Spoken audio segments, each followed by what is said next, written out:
까지 말씀입니다. 요한복음 5장 18절에서 29절까지 말씀입니다. 네, 제가 찾으신 줄 알고 내용을 읽어보겠습니다. 그러므로 예수께서 그들에게 이르시되 내가 진실로 진실로 너희에게 이르노니 아들이 아버지께서 하시는 일을 보지 않고는 아무것도 스스로 할 수 없나니 아버지께서 행하시는 그것을 아들도 그와 같이 행하느니라. 아버지께서 아들을 사랑하사 자기가 행하시는 것을 다 아들에게 보이시고 또 그보다 더 큰 일을 보이사 너희로 놀랍게 여기게 하시리라. 아버지께서 죽은 자를 일으켜 살리신 같이 아들도 자기가 원하는 자들을 살리느니라. 아버지께서 아무도 심판하지 아니하시고 심판을 다 아들에게 맡기셨으니 이는 모든 사람으로 아버지를 공경하는 것 같이 아들을 공경하게 하려 하심이라. 아들을 공경하지 아니하는 자는 그를 보내신 아버지도 공경하지 아니하느니라.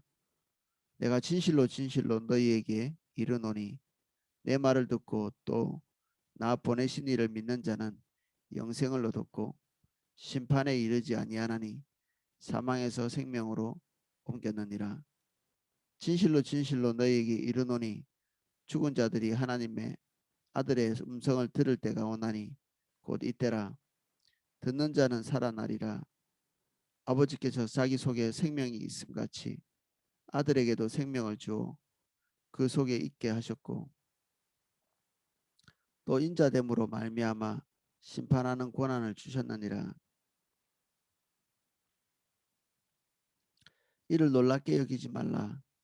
무덤 속에 있는 자가 다 그의 음성을 들을 때가 오나니 선한 일을 행하는 자는 생명의 부활로 악한 일을 행하는 자는 심판의 부활로 나오리라. 아멘. 한 절씩 내용을 살펴보겠습니다. 그러므로 예수께서 그들에게 이르시되 내가 진실로 진실로 너희에게 이르노니 아들이 아버지께서 하시는 일을 보지 아니하고는 아무것도 스스로 할 수 없나니 아버지께서 행하시는 그것을 아들도 그와 같이 행하느니라. 하나님의 뜻을 행하는 것, 그 아버지의 뜻을 행하는 것이 나의 양식이다. 예수님께서 앞전에 고백하신 내용을 우리가 살펴보았습니다. 매일매일 먹는 양식처럼 없어서는 안 되는 양식같이 그것이 삶의 원인이 되고 그리고 동력이 되는 것 같이 아버지의 뜻을 행하는 것이 예수님에게는 절대적인 생존의 동력이었죠. 이 땅에 오신 이유이기도 하고 그래서 아버지를 주목하지 않고 아버지께서 원하시는 기대를 보지 않고는 행하실 수 없다 이렇게 말씀하셨죠. 행하지 않는다라기보다는 그 전 존재가 아버지와 밀착되어 있기 때문에 말의 표현이 굉장히 단정적이죠. 할 수 없다라고. 예수님의 의지는 할 수 없으십니다. 그분이 선하시기 때문에. 할 수도 있는데 안 하신다 이렇게 표현하시지 않고 완전한 귀속 그리고 완전한 헌신을 얘기하시면서 할 수 없다라고 말하고 계십니다. 우리도 할 수 없어야 되겠죠. 할 수도 있지 이런 말 속에는 고민이 들어 있습니다. 할 건가 말 건가. 우리의 결정이 단정적이고 그리고 확정적이고 다른 것을 생각할 수 없는 그러한 자가 되어야 되겠죠. 주님이 기대하시는 것은 우리 안에서 된 거나 마찬가지인 주님이 원하시는 것이 보였을 때 우리에게 갈등의 원인이 없기를. 결국 갈등은 우리가 기대하는 바를 달성하고 싶고 또 우리가 원하는 것들을 관철하고 싶은 여기에서 갈등이 나오는 것이니까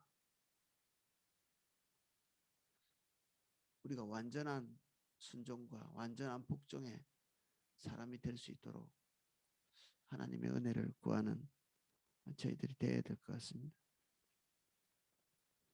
20절 아버지께서 아들을 사랑하사 자기가 행하시는 것을 다 아들에게 보이시고 또 그보다 더 큰 일을 보이사 너희로 놀랍게 여기게 하시리라. 완전한 순종이 이런 일을 만듭니다. 하나님의 기대를 따라 모든 것을 다 하는 자에게 하나님께서 정체되지 않는 말씀을 주시죠. 말씀이 계속해서 정체되어 있다면 또 똑같은 기도 감동만 계속 나오고 똑같은 소리만 귀에 자꾸 들린다. 우리가 점검해야 될 게 우리가 주님의 말씀이 우리에게 올 때 우리가 바라만 보고 관망하고 있는 그런 것은 아닌지, 하나님의 말씀은 우리에게 순종을 기대하면서 우리에게 오잖아요. 그냥 듣는 것 자체가 목적이 아니라 하나님의 기대를 따라서 우리의 삶의 결정을 결정하고 하나님의 뜻을 관철하고, 이게 하나님의 말씀이 우리에게 오는 이유이죠. 근데 이것이 진행이 되지 않는다. 하나님의 말씀이 왔는데 우리 안에서 이루어지지 않고 있다. 하나님의 뜻이 관철되고 있지 않다. 그러면 새로운 말씀이 우리에게 올 리가 없죠. 당연히. 말씀은 노래는 아니잖아요. 노래는 지겨우면 다른 것 들으면 되지만 하나님의 말씀은 선포되는 하나님의 이 캐리그마, 하나님의 선언은 노래는 아니잖아요.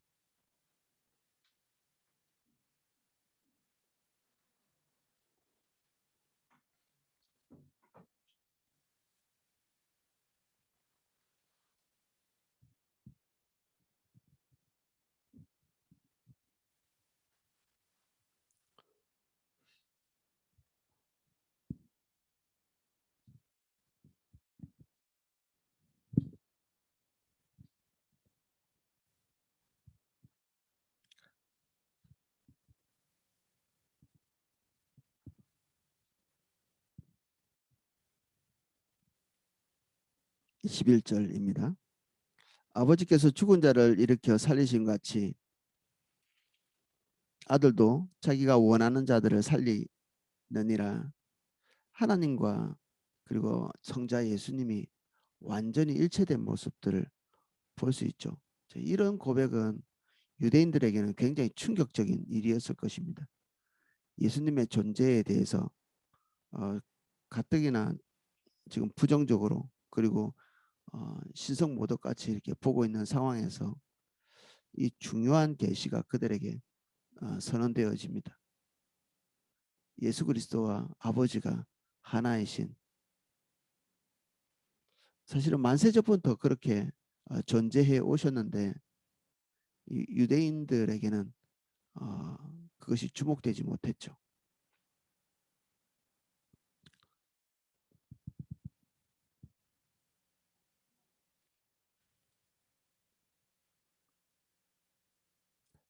아버지께서 죽은 자들을 일으켜 살리신 같이 아들도 자기가 원하는 자들을 살리시느니라. 아들이 완전히 종속적인 그런 표현을 썼지만 다시 한번 그 하나님의 주도권에 대해서 얘기하시면서 아들도 동일한 주도권을 가지고 있는, 우리가 완전히 종속된 판단을 한다고 해서 우리가 자유의지를 잃어버리는 것은 또 아니죠.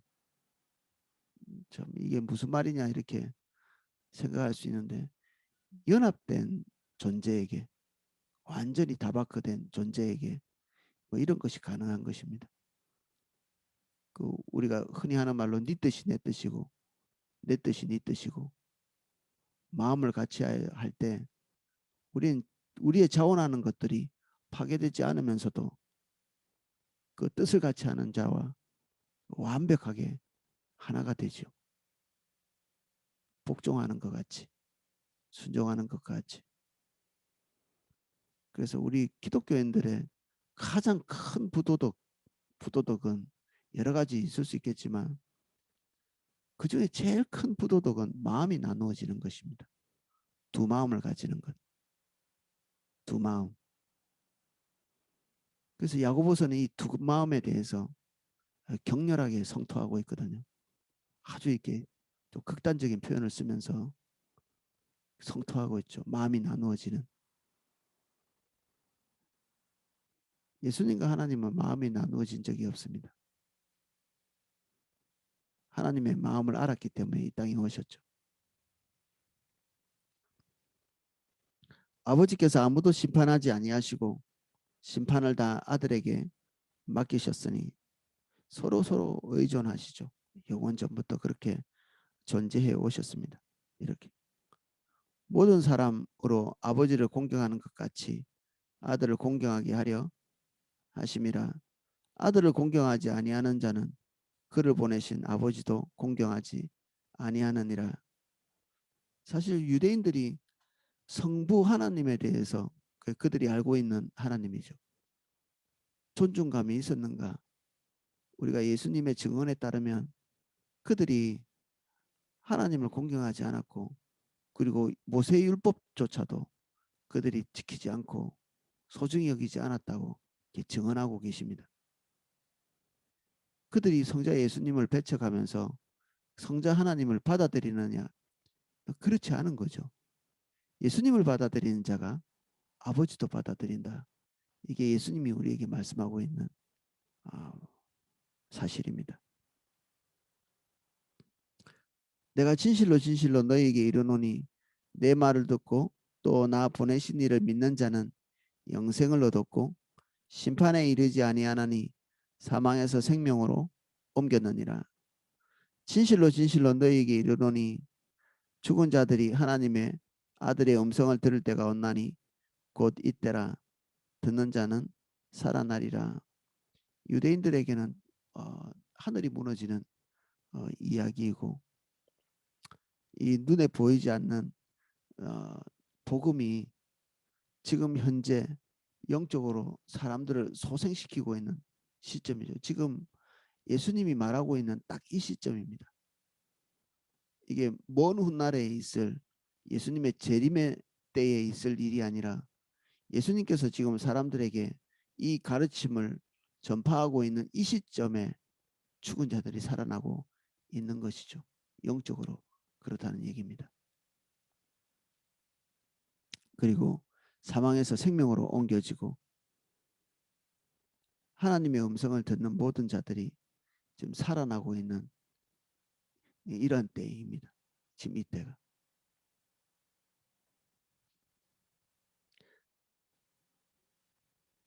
아버지께서 자기 속에 생명이 있음 같이 아들에게도 생명을 주어 그 속에 있게 하셨고 또 인자됨으로 말미암아 심판하는 권한을 주셨느니라. 인자는 에스겔이 말하고 있는 그 하나님의 한 형상을 표현할 때 나타내는 말이죠. 즉 예수님을 나타내는 말이기도 하면서 예수님의 신성에 대해서 표현하는 단어로서의 인자입니다. 사람의 아들이다. 이런 그 표현보다는 에스겔에 나오는 그 인자와 같은 예수 그리스도의 형상을 표현하고 있는 말이죠. 이를 놀랍게 여기지 말라.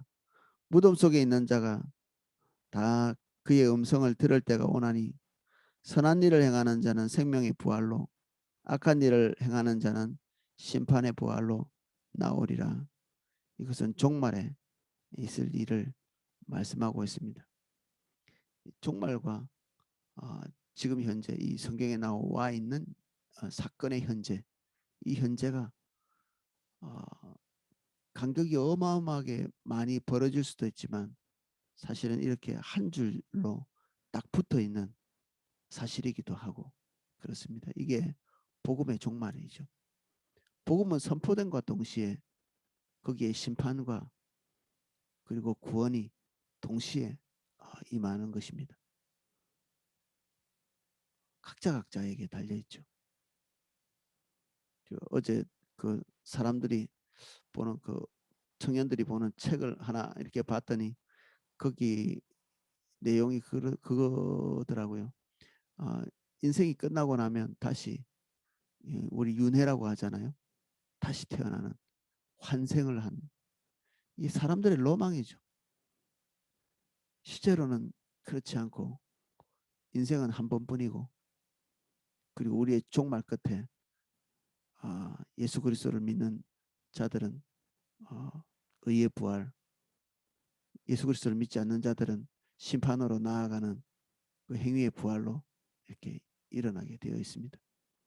역사도 계속해서 회귀하지 않고 어느 시점에 종말을 구하게 되어 있습니다.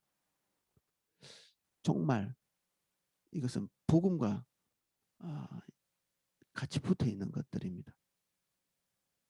종말을 우리가 인식하고 살 때 우리의 행동의 방향 그리고 우리의 삶의 결정 이런 것들이 많이 달라지죠.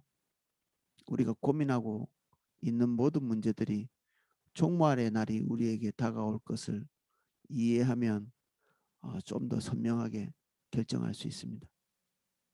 우리는 계속 거듭거듭 이 땅에 살지 못합니다. 역사는 어느 날 종말이 오고 우리 개인에게도 종말이 옵니다. 그것을 감안해서 오늘 여러 가지 삶의 판단을 하는 저와 여러분 되시기를 예수님의 이름으로 축복합니다. 기도하겠습니다. 우리가 누구간데 하나님께서 복음의 말씀으로 우리를 깨우치시고 모든 행위에 부활해서 나아가는 것을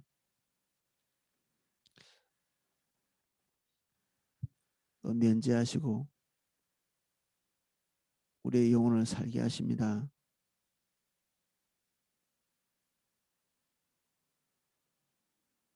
우리가 주님을 봅니다. 예수 그리스도는 우리의 구원자이시고 하나님이십니다. 예수 그리스도를 바라보고 있는 이 시간에 우리의 영혼이 하나님께 붙습니다.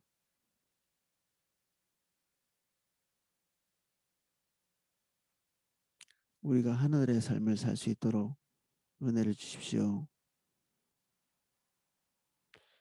우리 한정적인 인생을 주님께 온전히 올려드리는 저희들 되게 하시고 종말의 날을 기억하는 진정한 복음을 소유한 자들, 그래서 우리의 모든 결정이 더 선명하고 더 온전하고 더 완전한 것이 될 수 있도록 축복해 주십시오. 한 분 한 분 모든 성도님을 예수님으로 축복합니다. 저희들 지금 치유 집회 가운데 있습니다. 주님 성령께서 오셔서 우리 각 사람의 마음을 흔드시고 우리도 알지 못했던 모든 무거운 짐들이 벗어지는 시간 될 수 있도록 도와주십시오. 여건을 열어주셔서 오늘 다 우리가 가지고 있는 짐들을 가볍게 하고 주님과 동행하는 중대한 은혜의 날 될 수 있도록 축복해 주십시오. 집회를 인도하는 이길수 목사님 축복합니다. 오늘 더 큰 은혜로 함께 해주시기를 기대합니다. 주님을 높입니다. 예수님 이름으로 기도합니다.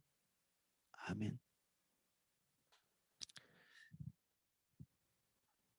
제가 기도하실 수 있도록